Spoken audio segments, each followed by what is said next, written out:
Singers, if you only train vocal technique, you are only training half your voice, and you are potentially missing out on having total vocal freedom. Here's why. Let me first say that vocal technique is super important. You absolutely should learn good technique, use good technique, and keep refining your vocal technique. But your voice is more than just your vocal folds in your larynx.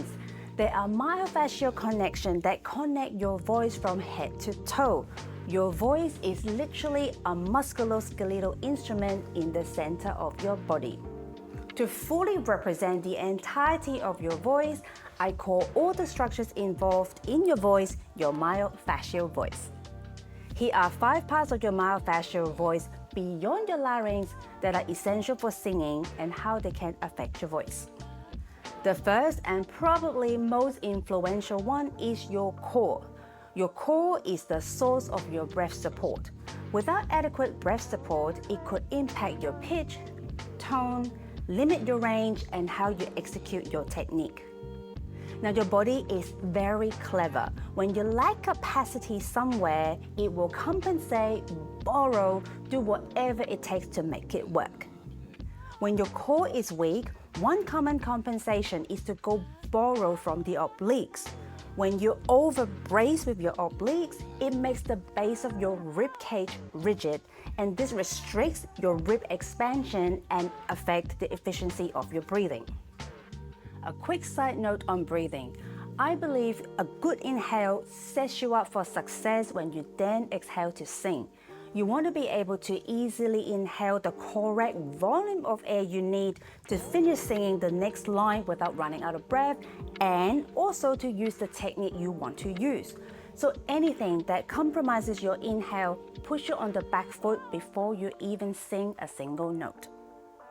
The second part of your myofascial voice outside of your larynx that can affect your singing is your thoracic spine and ribcage. This is where your lungs live, where your air is. If you lack mobility in your thoracic spine and your ribs are stiff, then your intercostal muscles have to work harder to expand your ribcage when you breathe. Any muscles that have to work harder than normal fatigue faster.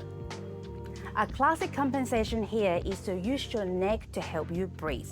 Your neck muscles are accessories muscle for breathing. They can absolutely help, but they should only help you breathe when you are desperate for air, like after you have sprinted flat out to get away from zombies. You should not rely on your neck muscles for regular breathing or singing.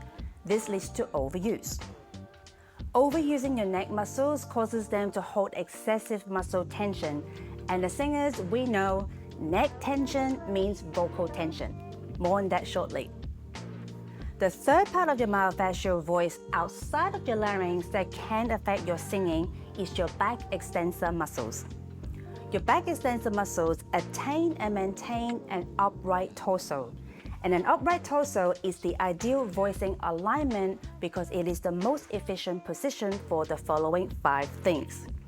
First, it is the most efficient position for your transversus abdominis, your main core muscles, to work. Second, it is the most efficient position for your diaphragm and pelvic floor to coordinate their action for breathing. Third, it is the most efficient position for your ribcage expansion on all sides. Fourth, it allows air to come out of your lungs in the smoothest, straightest way with the least resistance. Fifth, it allows your head and neck to sit on your torso in the most neutral way, which then allows your larynx to also be in the most neutral position.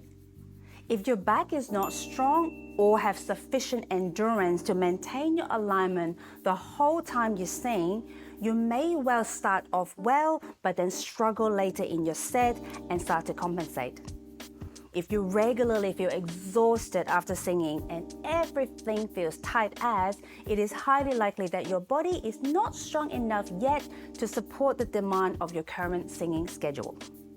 Now, I know not everyone sings standing upright. Maybe you play an instrument. I do. Maybe you have choreography or you are in character. These are all relevant, all great, all fun, What I encourage you to do is to make sure your body is strong in all the positions you have to sing in. If you want me to break this down some more for you, let me know in the comments.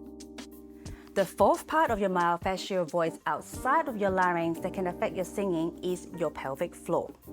Your pelvic floor is a part of your core and breathing. It is also what supports your bladder, your bowel, and keeps you continent so you don't pee your pants when you sing.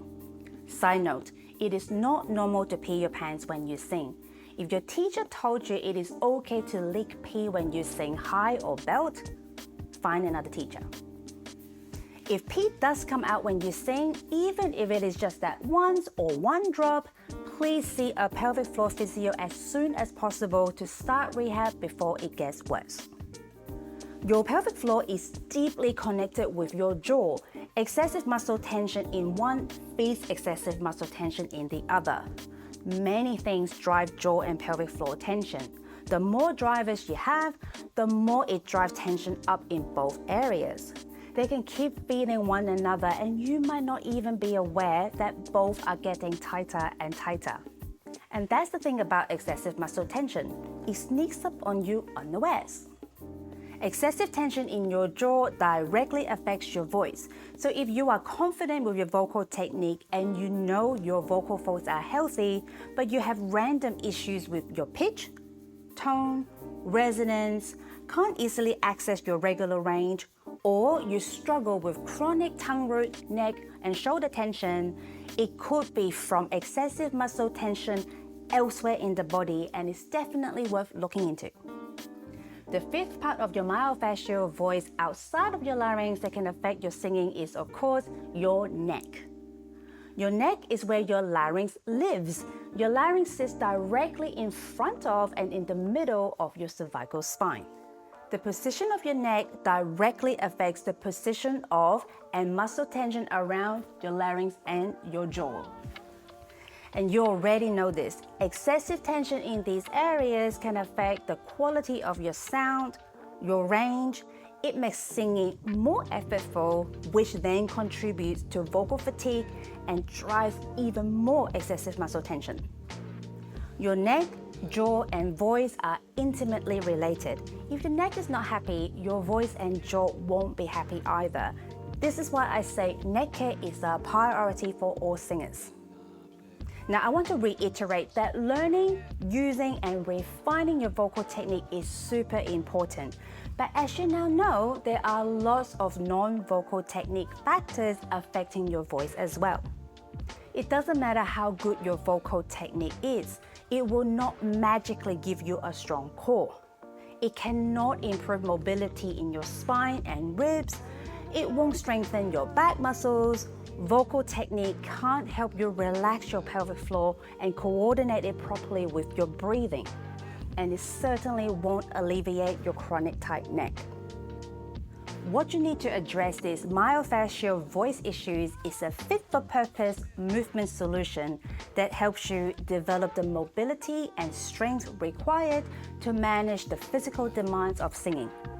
I have a program coming out soon for exactly that, so stay tuned.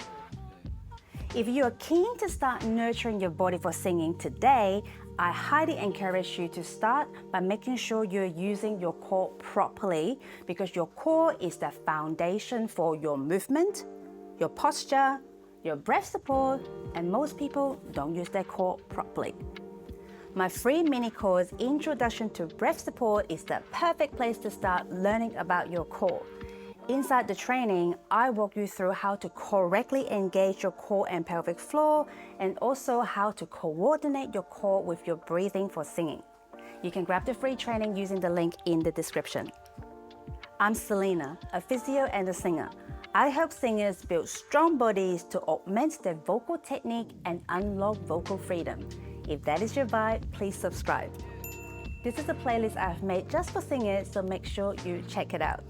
Until next time, be free in your movement.